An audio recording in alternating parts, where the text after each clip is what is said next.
ये भी सवाल है कि जो दुनिया है ये वैसे एक इल्यूजन है और कभी कभी हम इल्यूजन क्या है, दुनिया तो सामने नजर आ रही है एक चीज मगर हम बहुत ज्यादा छोटी चीजों को बड़ा कर देते हैं कुछ ऐसी सिचुएशन में ना। हम बहुत ज्यादा इसको जो असल जिंदगी वो तो इसके बाद है, मगर हम किस तरह जो है इसका बैलेंस रख सकते हैं कि हमें पता लगे कि ये इस वक्त हम इसको बहुत ज़्यादा बड़ा कर रहे हैं अपनी माइंड में। एक बात यह है कि बड़ा कर रहे हैं दुनिया को, अगर सब कुछ समझते हो इस वक्त, क्योंकि दुनिया सामने है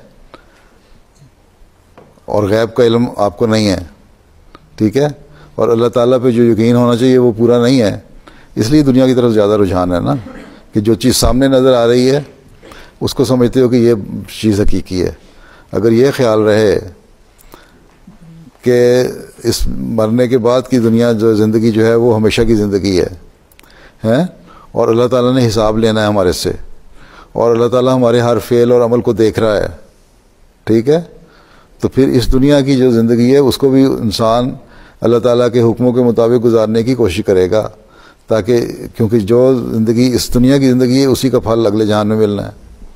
दो जन्नतें का तस्वर जो कुरान करीम ने दिया है वो यही है कि इस दुनिया को जन्नत बनाओ, और वो जन्नत इस तरह बनेगी कि अल्लाह और उसके रसूल के हुक्मों पर अमल करो, और जो अल्लाह और उसके रसूल के हक़ हैं वो अदा करो, और बंदों के हक़ अदा करो, तो अगले जहान में अल्लाह ताला उसका रिवार्ड देगा, ठीक है। तो ये तो तसव्वुर की बात है ना कि इस दुनिया को आप बड़ा समझते हैं इसलिए कि सामने नज़र आ रही है।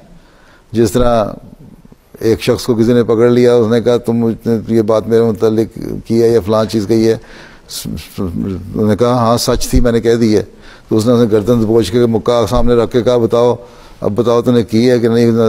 तो मैंने खुदा को जान देनी है, खुदा को भी तो मुझे देख रहा है, कहता अब बताओ मेरा मुक्का करीब है खुदा करीब है। हैं पंजाबी में कहते हैं सोन नेड़े के अल्लाह नेड़े हैं, तो वो तुम लोग मुक्का नेड़े हो जाते तो फिर सोन नेड़े हो जाए तो फिर भूल जाता है अल्लाह ताला को, ठीक है, अल्लाह याद रहे तो ठीक हो जाता है।